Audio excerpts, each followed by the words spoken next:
Germany, 1923. The mark is collapsing so fast it barely feels real. A single loaf of bread is priced at 200 billion marks. People stuff banknotes into baskets, and some families literally burn cash in their stoves because paper money is cheaper than firewood. Then comes 1929. The Great Depression slams into Europe. Banks fail. Factories go dark. By 1933, roughly 6 million Germans are out of work, about 30% of the labor force. Hunger shows up in city streets.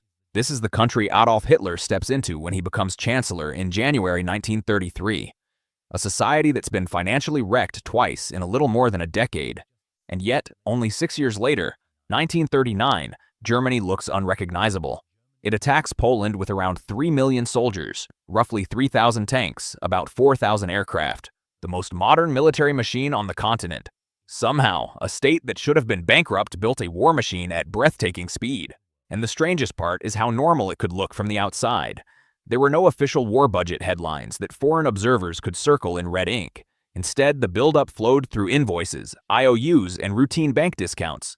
The boring plumbing of finance, where something enormous can hide in plain sight. For German firms, it resembled a boom. New contracts, overtime, plant expansions, hiring. For workers, it felt like recovery. Paychecks, steadier prices, and a story of national rebound. That surface story mattered because memories of 1923 still haunted everyone. Any hint of the printing press running wild could trigger panic. So the regime needed a method that kept confidence high at home while keeping suspicion low abroad, right up until the moment Germany's military strength could no longer be challenged easily. It was accounting as camouflage, and it bought time. Time that the dictators planned to spend on steel and guns. The answer runs through a phantom company, a brilliant central banker, and a national-scale financial trick that functioned like a Ponzi scheme, the MEFO bills, an off-the-books shadow system that paid for Nazi rearmament while keeping it hidden from foreign eyes. By 1939, those bills were maturing, and Germany didn't have the cash to honor them. Conquest wasn't just ideology. It was a way to keep the whole structure from collapsing. That's what this video is about. How the budget was predicted. How the world missed what was happening, and why the Nazi economy pushed Germany toward war. But before we go deeper, picture this. It's January 1939. You're one of Germany's top economic officials. You can see the numbers. You know the system is about to break. You also know the regime's solution is going to be war. Do you speak and gamble your life, or do you stay quiet and let events roll forward? Real people confronted that exact choice. And by the end, you'll understand why every path looked like a dead end. If you like history that forces you to think, subscribe. Let's start with the disasters that made this possible. To understand how desperate Germany was, you have to look at both collapses. First, the hyperinflation of 1923. In November 1923, its peak, a single US dollar is worth around 4 trillion marks. Workers demand wages twice a day, once at lunch, again at shift's end, because by evening the morning pay is nearly worthless. Restaurants reprint prices while customers are still eating. Waiters climb onto tables every half hour to shout updated menu costs. Life insurance policies that families paid into for decades mature into amounts that can't buy a postage stamp. This isn't a downturn, it's economic apocalypse. The middle class watches its savings, pensions, and investments evaporate. Germany stabilizes slowly. A new currency takes hold. Daily life begins to feel normal again. Then the second blow, 1929. American lenders call in loans. German firms collapse. Unemployment explodes. By 1932, about 6 million people are jobless. Again, roughly 30% of the workforce. Families auction furniture on sidewalks just to buy food. Engineers and teachers beg for manual labor. The Weimar government freezes, unable to respond. Political violence becomes routine. Communist and Nazi street fighters turn neighborhoods into battlegrounds. Germany has been shattered twice in 14 years. That's the landscape that lifts Hitler. In January 1933, Hitler promises revival, national pride, jobs, and, crucially, rearmament and defiance of Versailles. But Germany is broke, and the Versailles Treaty is explicit. The army capped at 100,000. No tanks, no aircraft, no submarines, no heavy artillery. Even if Hitler wanted to ignore those restrictions, the treasury can't fund a massive military build. So Hitler needs 3 things at once. A huge rearmament program, a way to keep it secret until it's too late to stop, and a method that avoids the inflation trauma of 1923. Enter Hjalmar Schacht. Schacht, born in 1877, was a banker and economist with a reputation as a financial magician. He'd helped end the 1923 hyperinflation as currency commissioner by introducing a new land-backed currency, the Rentenmark. It worked, and it made him famous. On March 17, 1933, Hitler appoints Schacht president of the Reichsbank. In August 1934, Schacht becomes Minister of Economics. His assignment is simple to describe and nearly impossible to execute. Pay for a gigantic rearmament drive without triggering runaway inflation and without exposing the spending to the outside world. Here's the core problem. Building tanks, aircraft, ships, and artillery means paying steel firms, arms makers, chemical producers, real companies that need real cash. If the Reichsbank simply prints money openly, Germany risks two outcomes. 1. Inflation spikes again, and the public, scarred by 1923, panics. 2. The payments show up in official accounts. Foreign governments see the scale of rearmament and respond before Germany is ready. Hitler needs money that functions like money but doesn't look like money on the books. Schacht designs it. In 1934, he creates a company with a boring name, Metallurgische Forschungsgesellschaft MBH, the Metallurgical Research Company, abbreviated MEFO. On paper, it's a research consortium. 4 major firms, Siemens, Krupp, Rheinmetall, and Gute Hoffnungshütte, hold shares. Its nominal capital is tiny, about 1 million Reichsmarks. In reality, MEFO is a shell. It produces nothing. It exists for paperwork, letterhead, and plausible deniability. And it's about to finance the biggest rearmament program in modern history. Here's how the mechanism worked. Imagine you run a German armaments factory in 1935. The state orders 1,000 tanks. Instead of paying you in Reichsmarks, the government hands you MEFO bills, promissory notes issued by the fake company. They're basically IOUs that say, MEFO will pay you this amount in 5 years. You don't want to wait 5 years. You need money now. To buy steel, pay wages, expand production. So you take the MEFO bills to a private bank. The bank treats them as safe because it understands the hidden guarantee the Reichsbank stands behind them. So the bank discounts the bill, maybe a small cut, and gives you cash. Real Reichsmarks. You're satisfied. You keep building weapons. Now the bank holds the MEFO paper. It takes those bills to the Reichsbank. The Reichsbank converts them to cash using its money-issuing powers. And here's the key. Because MEFO bills are framed as private obligations, they don't appear as direct government debt on public accounts in the same way. They sit in the shadows. To a foreign observer studying Germany's official finances, the giant spending surge is partially concealed. Rearmament is being funded, but the trail is blurred. Between 1934 and 1938, roughly 12 billion Reichsmarks in MEFO bills are issued. Put that in perspective. Germany's total national debt in 1932 is on the order of 10 billion Reichsmarks. In a few years, the regime has piled up hidden obligations larger than the entire pre-Nazi debt load, while outsiders still underestimate the scale.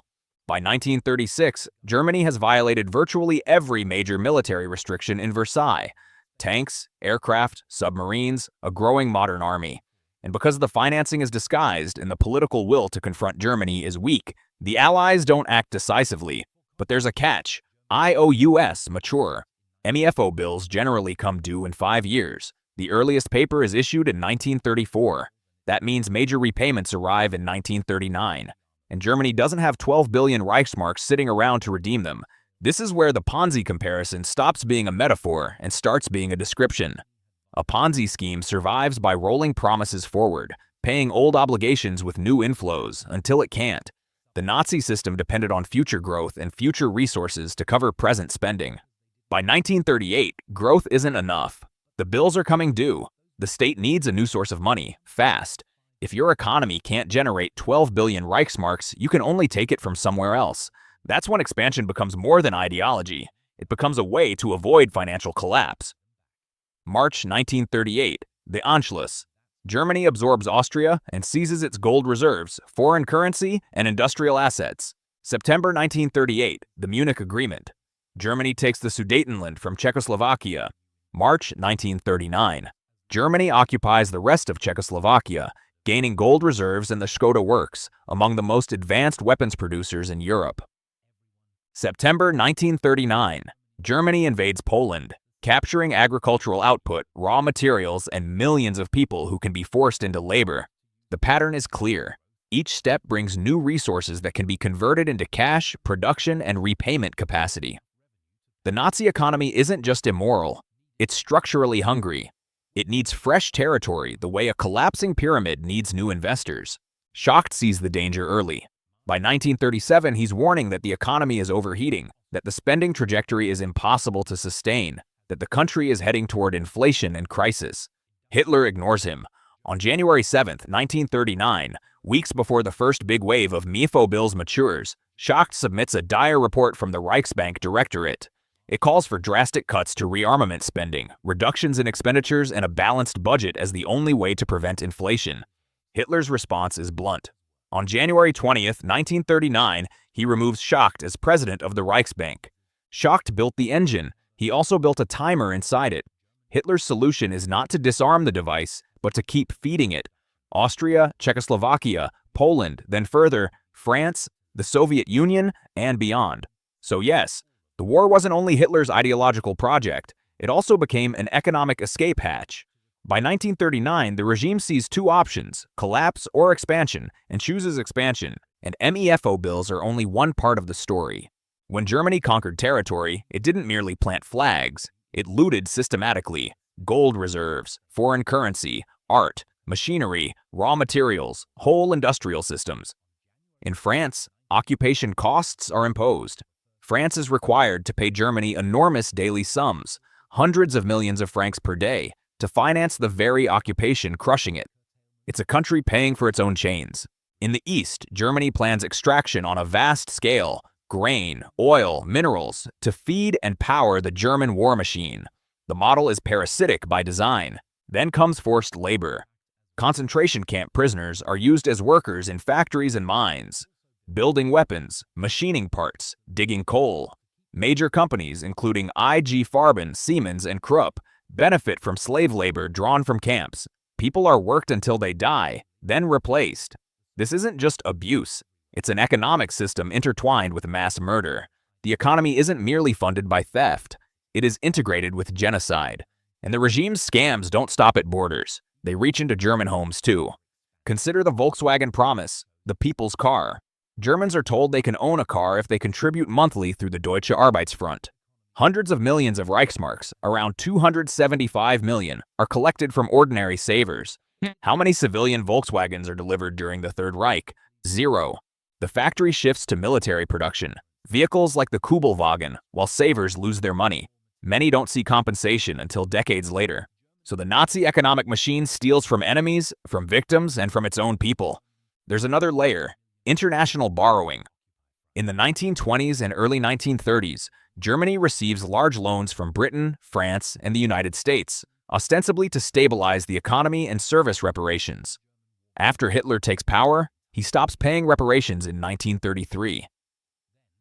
Yet the benefits of earlier borrowing remain. In effect, funds drawn from future adversaries help underpin the rearmament that will later threaten them. When Germany invades France in 1940, the Vichy government forgives part of the debt, another financial advantage gained through coercion. And then there is the state confiscation of Jewish property. Businesses, bank accounts, homes, artwork, seized, sold, and redirected into the regime. This isn't only persecution, it's systematic robbery woven into fiscal policy. By 1939, the Nazi economy runs on a mix of MEFO bills, plunder, forced labor, and institutionalized theft. And none of it is stable. As 1939 approaches, the stress lines widen. Bills are maturing. The regime can't pay without grabbing more assets. The economy is overheating. Shortages appear. Inflation pressure grows. Schacht's warnings are vindicated. But pulling back would mean what the Nazis fear most: recession, unemployment, political crisis, possibly the end of the regime. So they push forward because forward motion delays the crash. This is the part many people miss. War wasn't just something the economy supported. War became the economy. Historian Adam Tooze makes this argument in The Wages of Destruction. Nazi Germany is operating on borrowed time almost from the beginning. The system is built to expand, to seize, to extract. Without new territory, it runs out of oxygen. When Germany invades the Soviet Union in 1941, it isn't only about ideology or Lebensraum.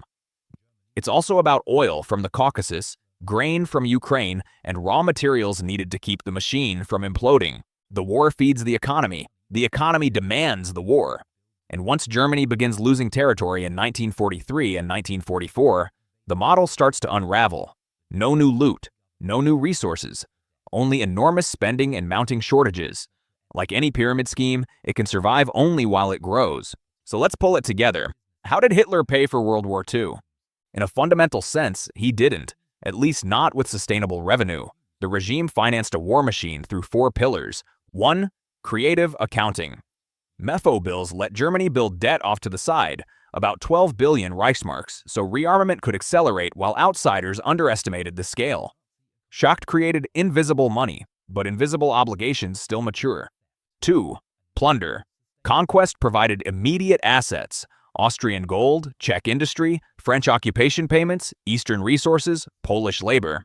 The system required new hosts. 3. Slavery. Forced labor from camps in occupied territories powered German industry, producing the weapons used to conquer more territory, generating more forced labor. The economy's structure and the regime's crimes are inseparable. 4. Theft. Confiscation of Jewish property, defaulting on obligations, schemes like the Volkswagen Savings Program. Again and again, the regime funds itself by taking without compensation. So yes, in practice, Nazi Germany behaves like a Ponzi scheme. Early obligations are covered by new conquests. MEFO bills come due in 1939. Poland is invaded.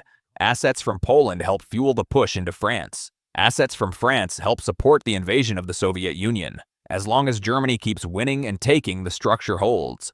But the moment expansion stops, the math turns brutal. The foundation collapses. That's why, by 1939, the regime sees expansion as the only alternative to economic disaster. The Nazi economy isn't built for peace, it's built for war.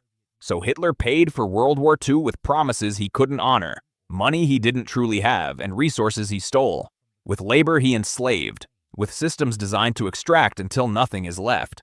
And when conquest finally ends, the economy dies with the regime. Here's my question for you.